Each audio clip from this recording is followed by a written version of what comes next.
नमस्कार दोस्तों, doctor stock में आपका स्वागत है। मैं पंकज बेरी लेकर आया हूं आपके लिए डॉक्टर स्टॉक की खास सीरीज, जिसमें हम बात करेंगे लेप्रोस्कोपिक सर्जरी यानी दूरबीन द्वारा ऑपरेशन की। और इस विषय पर बात करने के लिए हमारे पास मौजूद हैं देश के जाने माने लेप्रोस्कोपिक सर्जन डॉक्टर आर के मिश्रा जी। नमस्कार। हमारा आज का विषय है बच्चेदानी में रसोली। क्या होती है ये बीमारी, कैसे इलाज हो सकता है दूरबीन से ऑपरेशन द्वारा? इन सभी सवालों के जवाब डॉक्टर मिश्रा आज हमें देंगे। इस विषय पर आगे बढ़ने से पहले मैं डॉक्टर मिश्रा से एक सवाल ये करना चाहूँगा कि डॉक्टर मिश्रा, क्या आप दर्शकों के सभी सवालों के जवाब देंगे? अवश्य। तो दोस्तों, अगर आपके मन में किसी भी तरह के कोई सवाल आ रहे हों लेप्रोस्कोपिक सर्जरी को लेकर के या बच्चेदानी में रसोली को लेकर के, तो नीचे दिए गए नंबरों पर आप हमें फ़ोन कर सकते हैं या मेल द्वारा भी आप हमें कांटेक्ट कर सकते हैं। डॉक्टर साहब आपकी हर समस्या का समाधान आपको अवश्य देंगे। डॉक्टर साहब, मेरा पहला सवाल है लेप्रोस्कोपिक सर्जरी यानी दूरबीन द्वारा ऑपरेशन को लेकर के। मेरे मन में भी उत्सुकता है, क्या होती है ये लेप्रोस्कोपिक सर्जरी, कैसे होती है? लैप्रोस्कोपिक सर्जरी एक आधुनिक पद्धति है जिसमें हम पेट को बिना चीरे हुए ऑपरेशन कर सकते हैं। लैप्रोस्कोपी लैप का इंग्लिश मीन्स होता है एब्डोमेन और स्कोपी मीन्स टेलीस्कोप। तो लैप्रोस्कोपी में हम लैप के अंदर मीन्स एब्डोमेन के अंदर एक टेलीस्कोप डालते हैं। उसके बाद पेट के अंदर का सारा ऑर्गन खुद दिखने लगता है, जैसे intestine, gall bladder, appendix, kidney, uterus, और इसमें हम किसी भी ऑर्गन का ऑपरेशन कर सकते हैं। तो जैसे आपने कहा रसोली के बारे में, तो रसोली एक बहुत ही आम बीमारी है। वो किसी भी रिप्रोडक्टिव एज ग्रुप वोमेन को हो सकता है, जो कि एक बच्चा नहीं होने का एक बहुत बड़ा कारण है।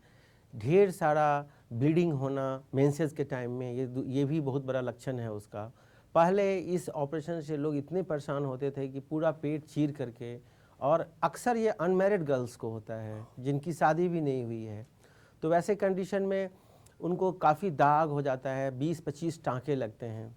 बट आज के युग में नाउ हम लोग लैप्रोस्कोपी से जब करते हैं तो एक छोटे से छेद से दूरबीन डाल करके सारा का सारा यूट्रस का मायोमा, जिसको बोलते हैं फाइब्रॉयड और हिंदी में जिसको रसोली बोलते हैं, उसको हम लोग निकाल सकते हैं।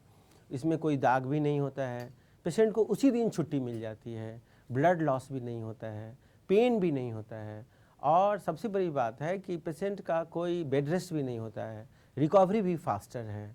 तो ये है लैप्रोस्कोपी द्वारा रसोली का ऑपरेशन। वाह, डॉक्टर साहब ने कितनी सरल भाषा में हमें समझा दिया कि क्या होती है दूरबीन द्वारा ऑपरेशन की बात।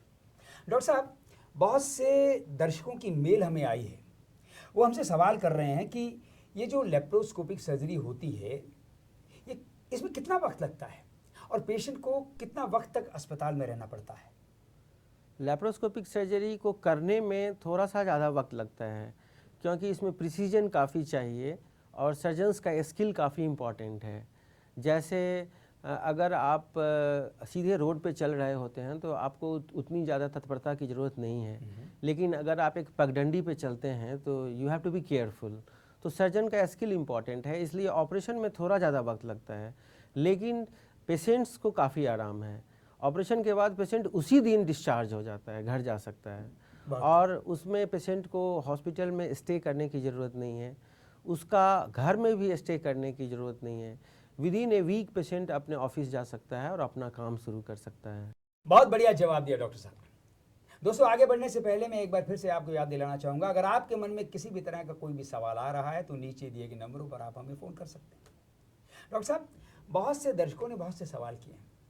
एक सवाल किया है दिल्ली से सरोज ने। वो कहती हैं कि उनकी माँ की उम्र 55 साल है, उनकी बच्चेदानी में रसौली है, ब्लीडिंग भी बहुत हो रही है। अब समस्या ये है कि उन्हें डायबिटीज़ भी है, तो वो जानना चाहती हैं क्या दूरबीन से उनका ऑपरेशन हो सकता है? हाँ, अवश्य दूरबीन से उनका ऑपरेशन एकदम हो सकता है। उसमें उनके पास दो ऑप्शन है, क्योंकि उनकी माँ की उम्र 55 है, इसलिए अब यूट्रस का ज़रूरत नहीं है। तो ऐसे कंडीशन में हम लोग लैप्रोस्कोपिक हिस्टेक्टॉमी करें तो ज़्यादा अच्छा है, जिसमें कि पूरा का पूरा बच्चेदानी ही निकाल देना ज़्यादा अच्छा है, जिससे कि उनको आगे जा कर के कैंसर का भी शक नहीं रहेगा और ब्लीडिंग तो साफ़ ही बंद हो जाएगा। अगर किसी यंग वोमेन में रसोली होता है तो उसमें हम लोग यूट्रस नहीं निकालते हैं, because she wants more baby और उसको अपना रिप्रोडक्टिव कैपेसिटी को मेंटेन करना है। लेकिन 55 ईयर के एज में मैं उनको सलाह दूंगा कि उनको लैप्रोस्कोपिक हिस्टेक्टोमी करवाना चाहिए, जिसमें छोटे छेद से ही पूरा का पूरा यूट्रस बाहर निकल जाएगा।